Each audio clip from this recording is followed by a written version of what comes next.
This is Boxing Tickets NI in association with SB Sports Chaco. We're delighted to be joined with the head honcho of Conlan Box once again, Jamie.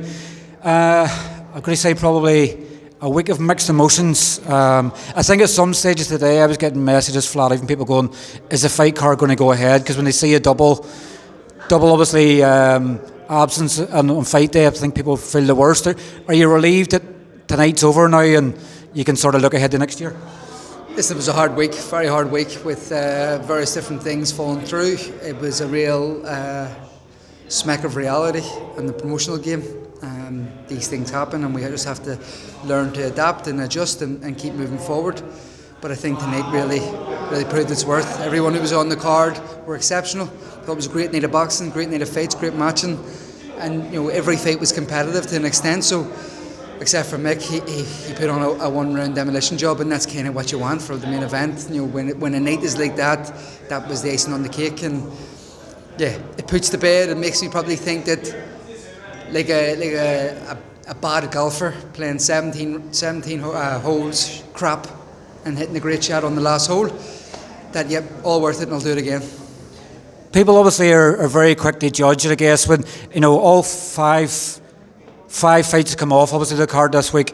None of it was obviously down to Conlan Boxing's doing. I think I was defended to the hilt today and people nearly think I'm employed nearly the way, but all of the fights were off the card. It wouldn't matter who was promoting them, none of them are going to happen, and it's one of them, I guess it's one of them things sometimes that they fall through, but I guess you try to overcompensate for it by having 12 fights, and then obviously you still lose 5 and you're going, if I'd have done 10 I was down to half a card, so you probably nearly wish you had 14, but then all 14 would have stayed on the card. No, listen, just in terms of matchmaking and things like that, it was a week from hell. Fighters not getting on planes, contractual with managerial contractual issues with one guy, with Paddy Donovan's guy, 2 managers signed 2 contracts, and the federation wouldn't approve him. COVID was coming out of nowhere and getting see you Jane. COVID getting Paul Rand's guy, flu getting Liam Taylor, all these different things. Mental week. But no, nothing we could do. We tried to adjust, keep the 12 fights on is always essential, I think, because when you lose 1 or 2 or 3 or 4 in our case, that it still holds its worth. We got lucky that all the fighters on the card were still in really meaty fights and produced and were exceptional. But it proves the kind of thing that we said at the very start, always try and go with 12, because you just never know what's going to happen. 1 or 2 could fall out, something could happen. Some of these things boxing is a very, very unpredictable sport, and this week's been very unpredictable. Would you probably say it's your worst, obviously, night probably in promotion? I guess when you probably look at obviously Mick's defeat, probably that was maybe tough for you, even though you were in the promotional sort of side with that. But it's hard to take sometimes, because when you do everything right, unfortunately luck just isn't on your side always. Tonight was exceptional. Tonight was unreal. The week was crap, was shit. But tonight was exceptional. Made it all worth it. As I said, I'm like a bad golfer playing 17 holes, and I'm crap for the 17 holes, and I had a great shot in the 18th, and I'll be back again. And that's what it feels like tonight, because everything that happened throughout the week, I forgot it already. And that's the main thing, and I guess for people that sort of decided then maybe not to come, they're going to 7 fights, it'll be crap. The 7 fights delivered tonight, and probably starting it off, Conor Quinn, I thought 6 really good valuable rounds for Conor tonight. Like he told me the other day that Stephen Jackson was probably going to be defensive and in a shell, but he came to test Conor, and I guess that's a night that Conor wants now. As he wants to become a world champion, he's got a real taste of what the SSE is all about. Listen, he needed the 6 rounds under his belt. He's going to move very fast, according to Mark, and rightfully so. He can move fast at that division. And he needed them rounds. He needed someone he wasn't just going to blow over. Fighting in this atmosphere again will only help him. I think all the prospects on the card were exceptional. Kurt Walker in a really tough test, and we're matching really tough. People don't realise how tough the matches are. They're not people 1 round knockover jobs. They're not people who are really coming to lie down. They're people who are really tough and are going to test them. All stands him, same as Conor, stands him in good stead for when it is title fights in 10 rounds and 12 rounds. So that's kind of that's something that is needed for Kurt. Kieran, on the other hand, we need rounds. We need him to get rounds. He's he is a superstar in the making. I really do believe it. Really, it's going to be a star. And I thought this one would have proved runs, would have given runs, and he was just exceptional. Blew through them. Well, again, look at March for their two lads under the stable. I do believe Fergus Quinn can really start the headline next year. I believe the middleweight division in Ireland is set up for it. He's fantastic. He is a locomotive train, and it's one. His destination is destruction.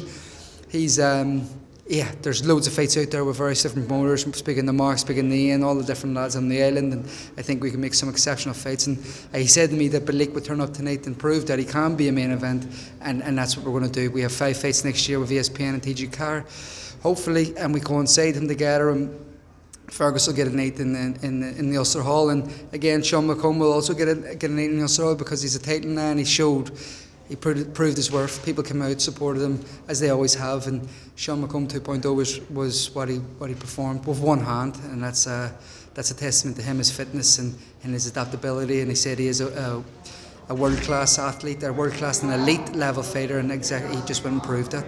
Paulie McCrory had to face adversity, getting cut, getting in a high risk fight, very hard to get up for, and he produced the goods. He's very hard on himself and doesn't need to be. He is in pro game young, but in real life old. But he's still learning and adapting on the job. He needed rounds tonight. He's had a hard year. He needs a rest now. And again, we'll look at him as the co-main event on Michael's undercard here in St Paddy's Day next year. So it's been a fantastic night. And as I said last week or during the week, that this is a night that will be building for Irish boxing for the next few years with the names that's going to have it on the undercard. Obviously, commiserations, I guess, to Graham McCormick as well. He tried his best, and it probably reminded me a wee bit of your world title fight, and obviously in the same arena. But obviously, you were under the cosh, and obviously you kept getting back up, and you kept wanting to keep going.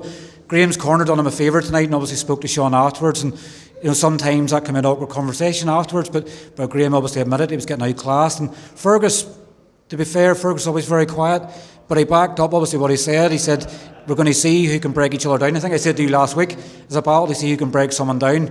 And I actually said earlier at ringside, I was like, I fancy between 5 and 7. And I must be the new Mystic Meg now. I'm getting everything right at the minute. You look like her as well. But yes, listen, he's. I thought he showed a tremendous amount of heart and determination, and you knew how much it meant to him. And as in Graham, really, he was brilliant all week. Touch of credit to himself, and then to the referee, he was very brave. Thought he should have stopped it around before, but again, fantastic from both lads. I think he could still be in the mix for other fights if the fights are there, and they are there. The Dominic Dunnigans and stuff like that can really be in the mix with these two guys, and yeah, great fights for everyone going forward in the middleweight division. And I said to you obviously last week we done an interview as well. Mick making a statement, 154 seconds. I thought it was sensational tonight. Like he started the body very early to slow Geoffrey down, and then I think a left hook started it off. And like I said to you last week as well, it's that venom it's in him now. It's Lee Wood's created a monster in him now that he's. But I guess if you want to fight for world title in March, you need to obviously make a statement, and what better way to do it? 5-time European champion made the sort of look like putty in his hands. Nearly, he just completely destroyed him. The atmosphere was exceptional. And I could feel it in the ring that Mick had a bit of anger in him. He also said he was unhappy with when we were in the change room that Steve Gray was the referee as well, because he thought he was hard done by Steve in the 11th round against Lee. But he's learnt a lot this year. He's really learnt a lot this year. And in hindsight, it was a great learning curve, the Lee Wood fight, and how to become a more universal boxer and become a world champion. And every fight is a learning fight, and that was a massive learning fight and a massive moment.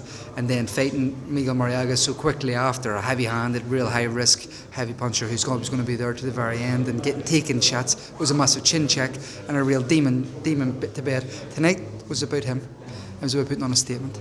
If Kareem would have made that a hard night's work in terms of moving, surviving, countering with a left hook as we were expected, fast hands, which he has, people would have been saying, he's probably not ready, he's probably fringe world title, but That showed. I think Cream, European champion, European level, fringe world title level, and just blows him away. He's not at that level. He is at world level. He should be fighting for world titles next year, and that's the plan. Do you think it can sometimes, when you have a performance like that, you can sort of scare people off? We obviously seen with Carl Frampton in the past, he got fights, obviously after the Alessandro Gonzalez fight in Mexico, but with a performance like that, can it scare an opponent off sometimes, where it might be harder for you to make a decision to get a fight on, where Mick's blowing someone out there and you're going, I don't want any of that. It's, I guess sometimes fighters want an easy way. No, not at that stage of their careers, not at that level. They all want the big fights. Mick brings them a massive commercial value to the table. He brings a fan base that is hard to rival in Irish and UK boxing, and worldwide boxing as well. So it's a testament to him. It's a testament to Belfast. A testament to Ireland as a whole. How they come out and support him in these hard times, and he had to do that. He had to produce that. And the featherweight mix right now is really, really, really intriguing, and things can change in an instant. And we're just looking over the next few weeks to kind of make sure we make the right move for March. Obviously, after August, Mike obviously wanted a world title next, and it obviously hasn't happened in December. How confident are you that it can happen on Paddy's Day? I guess you don't want to put too much pressure on yourself and people screen grabbing and things like that and going, you were confident, but how confident are you between obviously yourselves and Top Rank you can deliver it in Paddy's Day? I'll be whatever next few weeks. We'll figure out where we're going to be at. This is tonight is about beating Garvey. We'll sit down in the next few weeks. We've planned and set aside negotiations for the next few weeks before Christmas to see what's going to be next. Confidence, you just never know. In this game, things change in a day, in an hour. There's various different titles that could be vacant, could be open, could be in Top Rank's favour, could not be. So we'll know the lay of the land before Christmas. Feel obviously in 2023 is a potential, I guess, the way the world's going at the moment. Would that be ideally what you would you want to go back to Falls Park next summer again? Obviously, if Michael wins the world title, what a better place to do it than Falls Park next summer? We're already in negotiations with Phil. And obviously, I finally want to touch on Lewis Crocker. Obviously, he hasn't had a fight obviously since he's joined yourself yet. I guess it's that disappointment. Obviously, he's missed 2 big cards in Belfast now, but Lewis is young and he knows that these opportunities are still going to come around for him in the future. We're looking to get him out on Friday, next Friday in Birmingham. I want to get him out before Christmas because he needs to put this year to bed. The way he handles himself, I think he's grown again, like as a person, as a fighter, and as a man. And again, learning from these. You can't change the situation, but these kind of testing and tough situations, falling twice on fight week out of big fights in the SSC. But again, he will be headlining next year in Belfast. And obviously finally on Tyrone, obviously Tyrone's another one that gets a message actually obviously after it happened, and last April in Dubai, fight day pretty much, and obviously now here again. But I think he said these things happen, and I'm sure you'll be in plans to get him out as quickly as you can. Already looking at different options. Spoke to Carl Murray about Arnold Barbosa in February. I think they're looking at Pedraza and looking at 1 or 2 others for March. But Tyrone, he's at that stage in his career and life that he knows that these things happen, and he'll be out again very soon. And I'm sure you're obviously glad to get your feet up now over Christmas and then relax for a few weeks before you start planning the next one. I've got 3 kids under 4. I will not relax before Christmas. Well, listen, thanks very much for your time as always, Jamie. Have a great Christmas and we'll see you next year. Merry Christmas to you and the missus.